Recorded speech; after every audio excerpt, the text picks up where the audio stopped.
In the early 1930s, US Army aviation doctrine began to change. Hitherto regarded as a force that provided protection for and attacks near to troops engaging the enemy, Army aviation commanders began to envisage a new class of aircraft that could roam deeper beyond the range of friendly artillery. This was a challenging doctrinal shift, as it sat between the accepted aviation domains of pursuit, bombardment, and attack. To this point, the priority for aviation generals at the time was to acquire large, expensive, heavy bombers for bombardment missions. Having these would allow them to break away from the rigid Army command structure and operate on their own terms. Unfortunately, limited funds meant that rather than the fleet of advanced four-engined B-17s they wanted, the Army Air Force could only afford 99 Douglas B-18s, which were effectively obsolete on delivery. The issue for the Army Air Corps was that the traditionalists in the War Department still considered that the attack mission was purely one of ground support to the Army. This, they said, was the main focus of the Air Arm. There wasn't the budget for a longer-ranged twin-engined aircraft that could strike deep beyond the lines, so the Army was stuck with its A-11s, A-12s, and similar. Then, in 1936, the Spanish Civil War broke out. Analysis of the role of air power in the early part of the conflict began to change opinions within the Air Corps.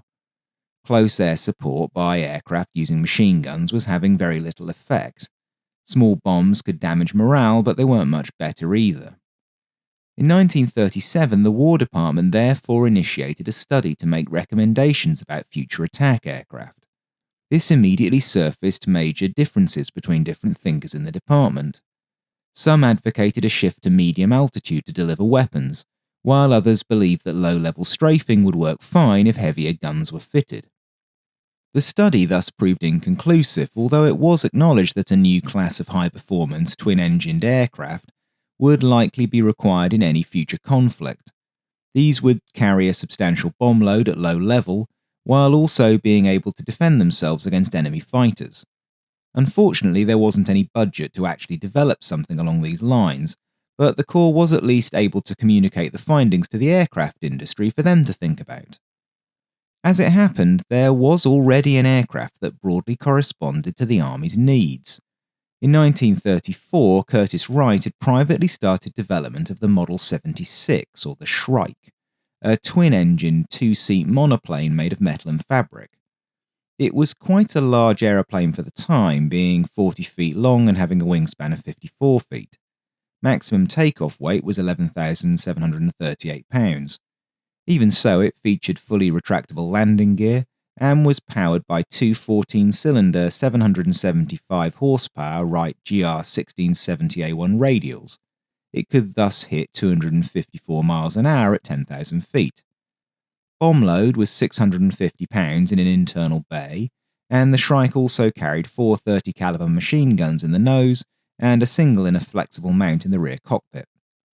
Model 76 made its first flight in July 1936, and although it was not built to any official specification, the Army purchased the aircraft anyway in December of that year, designating it XA-14. Although money was tight, the Army did succeed in purchasing 13 production examples as the A-18, but in the process of conversion into an operational aircraft, they added £1,000 in weight, and even with more powerful engines, the A-18's top speed fell to 239 miles an hour. A new generation of monoplane fighters quickly rendered the elegant Shrike obsolete, and 13 examples was all that was ever made. While the Model 76 was becoming the A-18, Northrop designer Jack Northrop started work on his own twin-engine bomber with Ed Heinemann in support. Their project was the Model 7, and it began in the spring of 1936. Considering how slender the eventual A-20 was, the first Model 7 sketches are pretty clunky. Like Curtiss Wright's aircraft, it was a 40-foot long plane with a 54-foot wingspan. Where it differed was in adopting a fully glazed nose, as found on the Blenheim and the HE-111.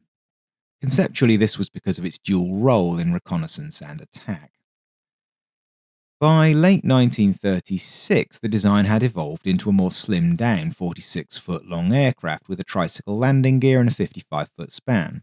This retained the dual role, but it used an ingenious system in which the bomb bay could be exchanged for an observation station to accomplish the recon mission without carrying around extra mass.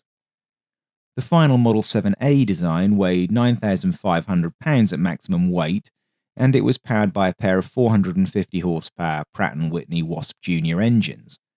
Bomb load was the same 680 pounds as the Model 76, but it was carried in an aircraft that was 2,000 pounds lighter. Lack of horsepower meant that performance was intended to be the same, but it's still an impressive feat. Construction of a prototype only got halfway through when in December 1936 all concerned decided that lack of power, speed and bomb load made the aircraft obsolete. The concept was shelved and both Douglas and Jack Northrop got on with other business. In the case of Northrop, that included leaving Douglas and setting up on his own on the 1st of January 1938. Only a fortnight before Northrop's exit, on the 16th of December 1937, the Army Air Corps had finally got round to issuing a specification for a new attack bomber. The aircraft was, to quote the requirement, to form close-in responsive support of the ground forces by the attack and destruction by bombs of ground or naval personnel and light materiel targets.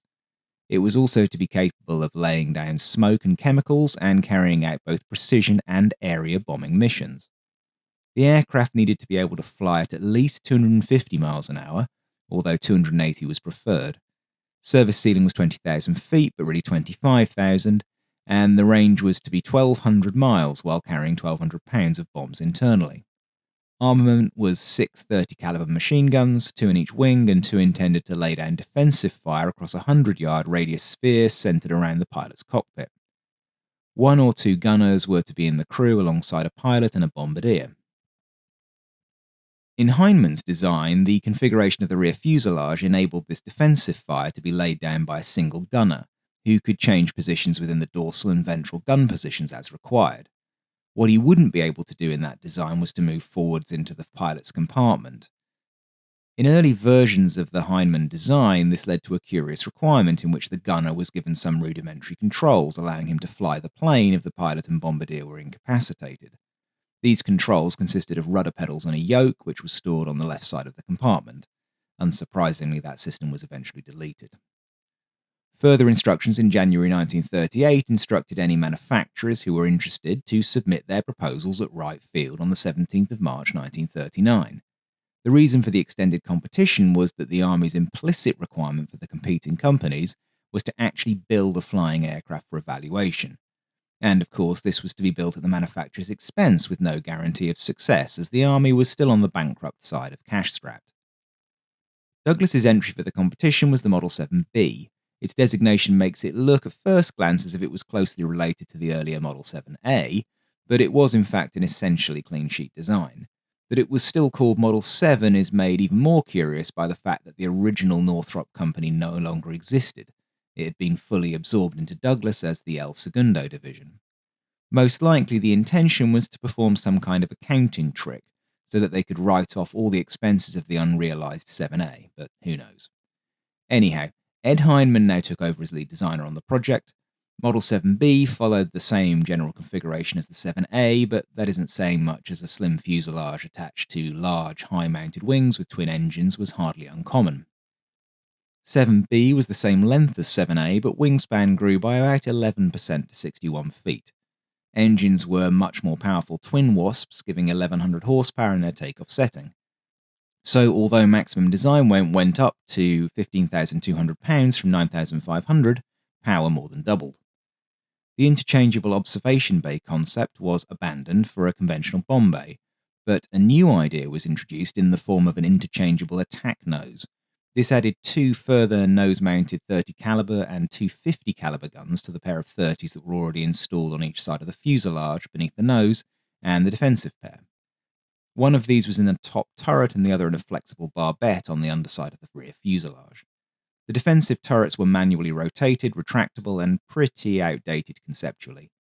The attack nose concept hadn't been requested by the Army and it wouldn't be acquired. It does serve to demonstrate the flexibility of the design, though, which would be a feature of the service that well over 7,000 of them performed in the Second World War. 7B was relatively conventional, but it was robustly built. Instances of structural failure were fleetingly rare during its wartime service, despite pilots using it aggressively at low level. Despite its ruggedness, it was a handsome aircraft, particularly when it was all polished up for its test flight program, which started on the 26th of October 1938. The first flight was seemingly somewhat eventful due to a lack of stiffness in the fuselage and quite poor handling. Significant modifications to the horizontal tail were required, moving it directly underneath the vertical tail and introducing a positive dihedral. But that aside, the Model 7B's performance was impressive. Its maximum speed was 304 miles an hour at 5,000 feet, service ceiling was 25,700 feet, and combat range was 1,350 miles. The Army's specifications were comfortably exceeded. Better still, the 7B was smaller and 5,000 pounds lighter than the nearest competitor, the North American NA-40. It was also 2,500 pounds lighter than Martin's Model 167. This was good for Douglas, as the Army had been watching further developments in Europe with some alarm. It was evident that a useful attack bomber would need to be substantially faster in order to survive against the kinds of fighters that would be encountered in an early 1940s conflict. They therefore increased the minimum speed requirement to 350 miles an hour, and preferred speed to 375. Range, ceiling, and bomb load remained the same. This was in some ways doubly fortunate for Douglas. Not only was Model 7B on the right lines design-wise, it was also lost in a crash on the 23rd of January 1939. Had the original competition and timelines been retained, then the company would have been in trouble. They were maybe even triply fortunate, as in November 1938, Roosevelt had authorized an unprecedented military build-up consisting of 10,000 new aircraft orders in the coming 2 years. Although this would be trimmed back, the broader intention was clear, and with France in particular on the lookout for new aircraft, there seemed to be no shortage of takers for a potent new attack bomber. To that end, after some toing and froing between the White House and the Army, in which Roosevelt's representative apparently threatened Hap Arnold with a transfer to Guam if he protested, a French delegation was allowed to view all of the advanced aircraft being developed in the US at that time. Representatives of the French Purchasing Commission were therefore present at El Segundo for the crash of the Model 7B and the resultant death of its pilot, 35-year-old John W. Cable. While demonstrating how the aircraft handled with just one engine working, Cable apparently tried too hard to impress the delegation and ended up in a flat spin that itself ended up in a car park. He did bail out, but too low, and was killed. Miraculously, his passenger, who was part of the French delegation, survived the crash in the tail section. Even so, the French eagerly placed an order for 100 examples of the production aircraft, which was prepared to a new specification that was already taking shape on the drawing board as the DB-7. The French wanted their own standard of equipment in the aircraft, most notably 7.5mm machine guns in place of 30 cal, but otherwise they were excited to go along with Douglas. DB-7's final design was concluded in March. The Army Air Corps had changed their requirement in two ways, both in what they wanted the aircraft to do and the nature of what they wanted the bidders to submit. Rather than a complete aircraft, they now just wanted detailed engineering specifications. DB-7 was quite similar in overall configuration to Model 7B, although the fuselage was extended 7 feet to 47 feet and it was deepened and narrowed. The wings were the same as the 7B, having a span of 61 feet and an area of 465 square feet. They were mainly made of aluminium alloy around a single spar, but with fabric-covered control surfaces. It was 1939 after all. The wing would break down into 6 sections for easy shipping, which would be particularly important as the French wanted the aircraft shipped in components without their engines. One thing that had changed was the interchangeable nose. Now it was a fixed bombardier nose with a glass section for observation. Because the Air Corps just wanted engineering proposals, in March Douglas submitted 4 versions of the DB-7 for consideration. These ranged in maximum weight from 16,620 to 19,730 pounds, with the discrepancies mainly due to weights of different engines and various combinations of turbo and supercharging. They also offered 2 alternative designs, the Model 288 and the B-23. DB-7G, powered by the turbo-supercharged 1500 horsepower Wright RS-2600-7 Cyclone, was so clearly superior to the other options submitted by Douglas, North American Aviation, Martin or Stearman, which was essentially Boeing, that it won the production contract as the A-20. The Army also selected the DB-7F, powered by a Dash 11 Cyclone with a 2-speed supercharger that also gave 1,500 horsepower on takeoff, but was less effective at altitude as the A-20A. The idea of having two versions was that the more technically ambitious turbocharged and supercharged engine would give better high-altitude performance, whereas the Dash 11 would be less risky and it would be just fine at lower altitudes. Considering the vast number of these aircraft that would ultimately be built, the initial order was quite modest. For fiscal year 1939, just 63 A-20s and 14 A-20As were procured, plus another 109 A-20As in 1940. The price for these 186 aircraft was $15 million. That's just over $328 million in 2025. The DB-7 was in production by July 1939. As the first to place an order, the French aircraft flew first on August 17, 1939. The first A-20A for the US Army wouldn't fly until September of 1940.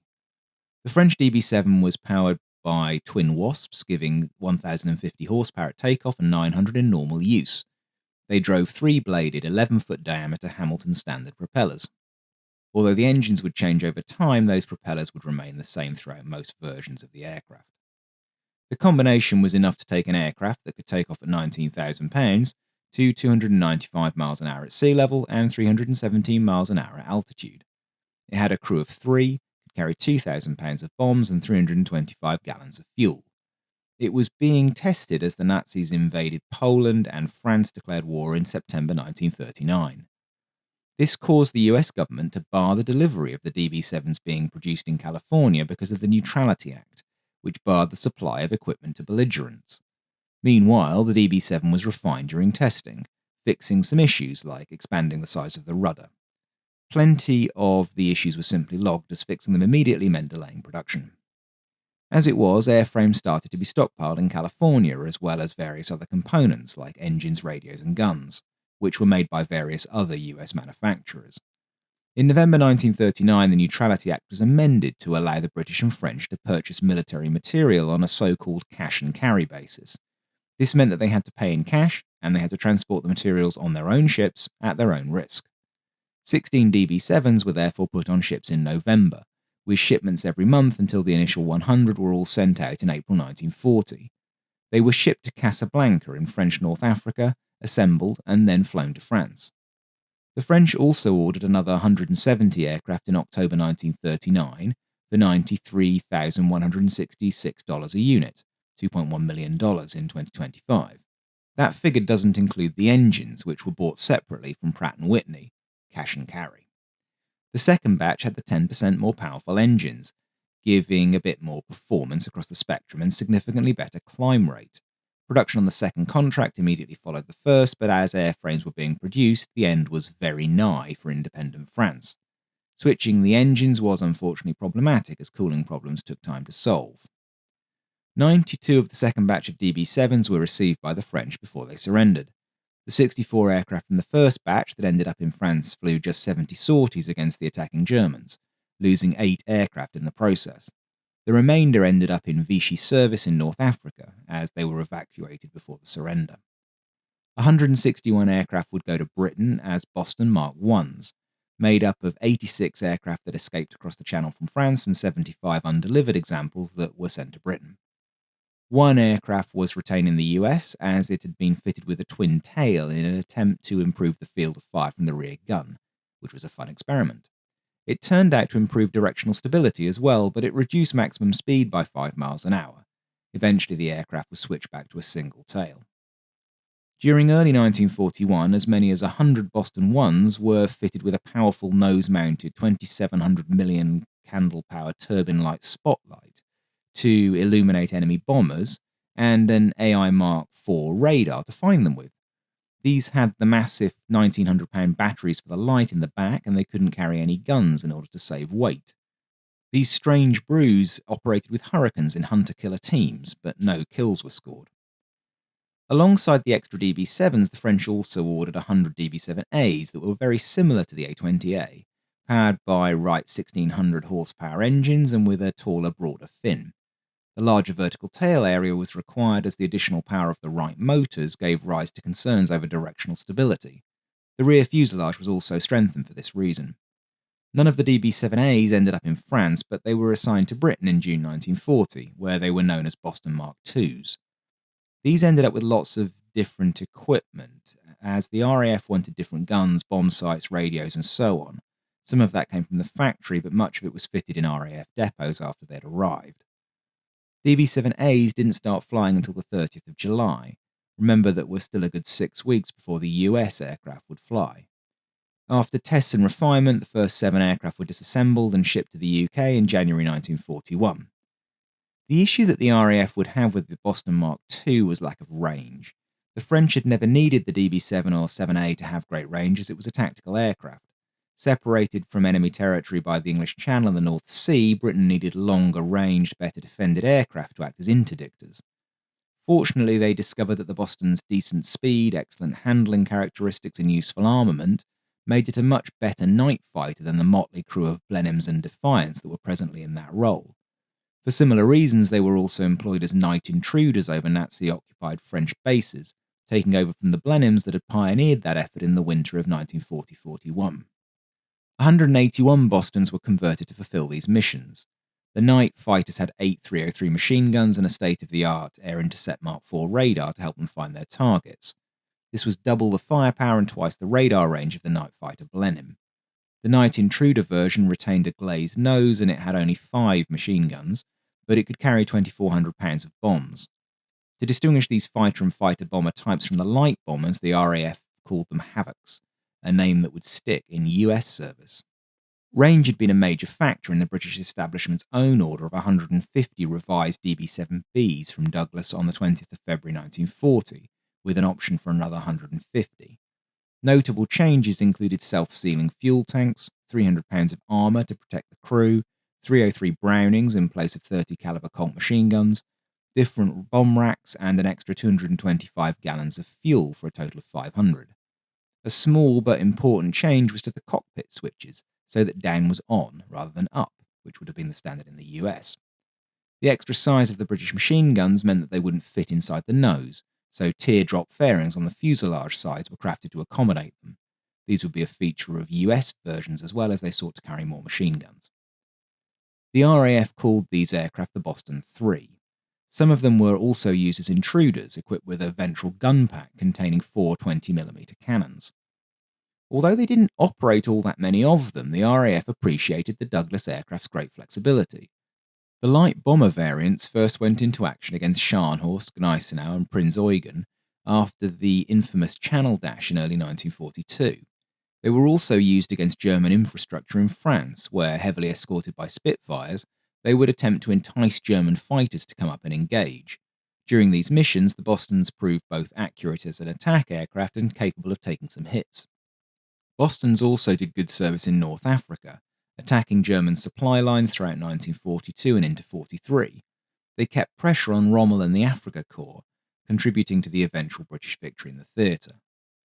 Back in the US, a lack of a war to fight and the desire to support the European democracies meant that it wasn't until September 1940 that Douglas got round to completing the first A-20.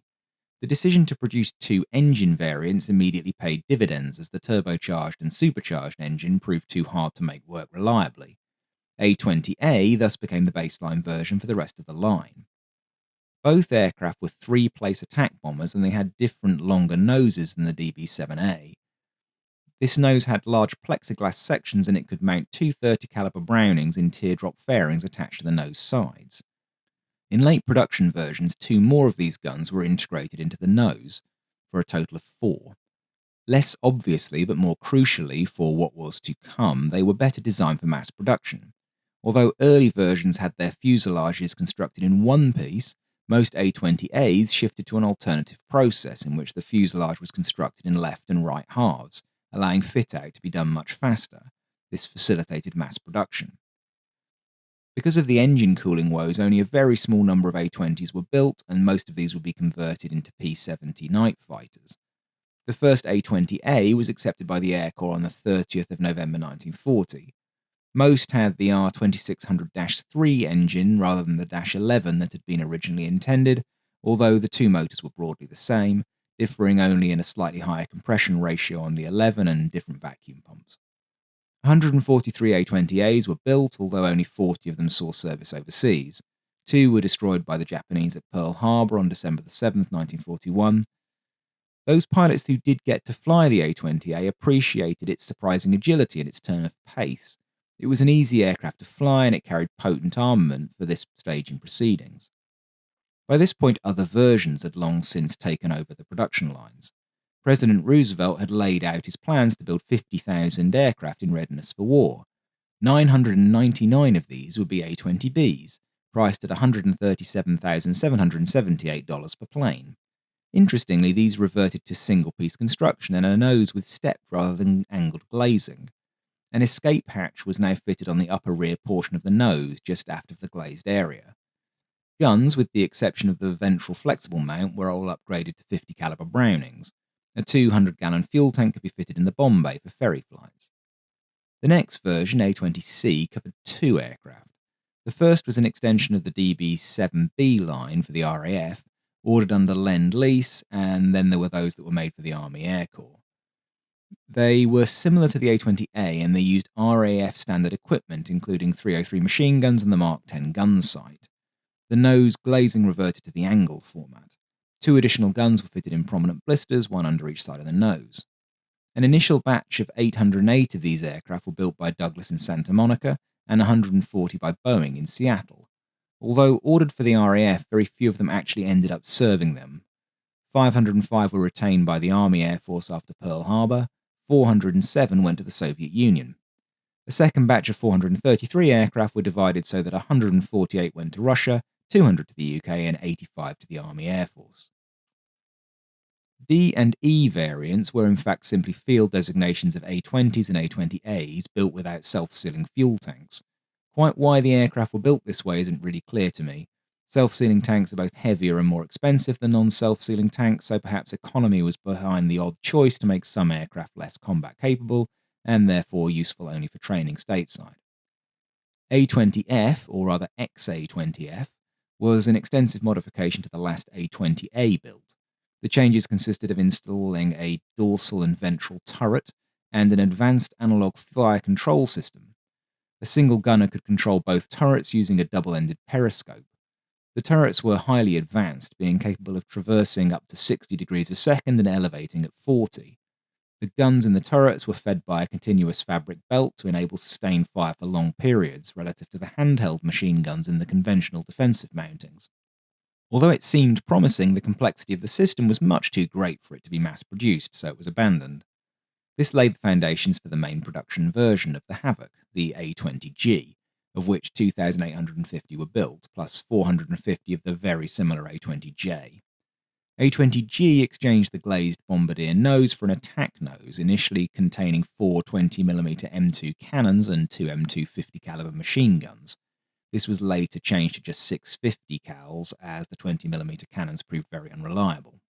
A heavy 50 cal was now in the dorsal flexible mount, and many aircraft had the upper single gun replaced by a 600-pound electrically powered turret with twin 50s in it. Interrupters on the firing circuits prevented the turret guns from firing when they were pointed at aircraft structures like the tail. Mounting the turret meant flattening the top of the fuselage out. Some early Gs didn't have the turret, and these were mostly converted into night fighters. 2 1,600-pound 1650-23 Cyclones provided the power, and the complete package cost a bargain $79,055, excluding the guns, engines, propellers, instruments, and so on. The G model had armor plate for crew protection, and it could carry 4,000 pounds rather than 2,000 pounds of bombs by making use of underwing pylons. Thus loaded, it was a bit slower than the C, but firepower more than made up for the deficiency.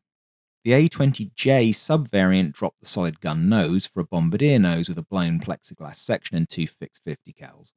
The vaunted Norden bomb sight was fitted. 169 of the 450J models went to the RAF, where they would be known as the Boston 4. The last G or J was delivered on the 14th of June 1944. A-20H and K were very similar to G and J, but they were powered by 2 1,700 horsepower -29 Cyclones. Takeoff weight thus climbed to over 24,000 pounds fully loaded. 412 H models were constructed and 450 Js. Such was the rate of production that the last of the 7,478 Havocs and Bostons was delivered on the 1st of November 1944. Other main variants were the P-70, a US Army Air Corps version of the British night fighter Havoc, equipped with the same AI Mark IV operating at 150 centimeter wavelength. The bomb bay was filled with 250 gallons of fuel and a 4-pack of 20mm cannons with 120 rounds a gun.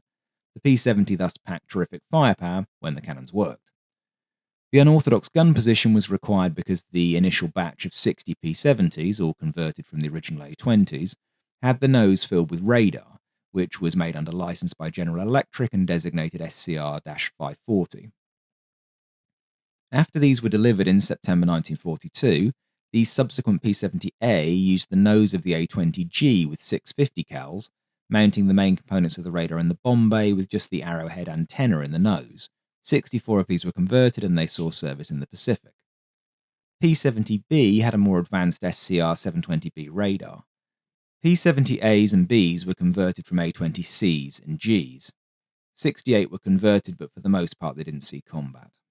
The P-70 was a good basic aircraft, but the lack of the turbo supercharger on most of the aircraft meant that it lacked the high-altitude performance to go after late-war Japanese reconnaissance aircraft. 49 Havocs were converted into F-3 and F-3A reconnaissance versions with cameras in the nose and photo flash bombs in the bomb bay. A-20s of all flavours were mostly manufactured on a vast assembly line in Santa Monica, much of which was outdoors. Many updates were made to the A-20 during production, but to save time, these were applied after the basic aircraft rolled off the line in special modification centres. Post-construction modifications took about a week to apply in most cases. As I mentioned a moment ago, no A-20s were able to take to the air to defend Pearl Harbor. Some aircraft had been assigned to the Dutch from British production orders, but only one sortie was flown as the Japanese overran Java. Apparently the Japanese did capture one aircraft, but what they thought of it isn't recorded. After quite an inauspicious start, in the South Pacific, A-20As were used as gunships to attack Japanese convoys, coastal shipping and airfields, using gunfire and parafrag bombs. Sometimes field modifications were made to the A-20As to add more guns to the nose. Squadrons using the type used the more heavily armed A-20Gs to expand their sphere and type of operations to hit targets up to and including destroyers in New Guinea and the Philippines. Several Japanese convoys in the region were wiped out by wings of Havocs using skip bombing tactics and then strafing with cannons and heavy machine guns. Their use wasn't restricted to the Pacific theatre, though. As the war in Europe hotted up, large numbers of Havocs found their way into the theatre, where they were particularly effective in raiding Axis supply lines in the desert, in Sicily, and then on the mainland of Italy during 1943.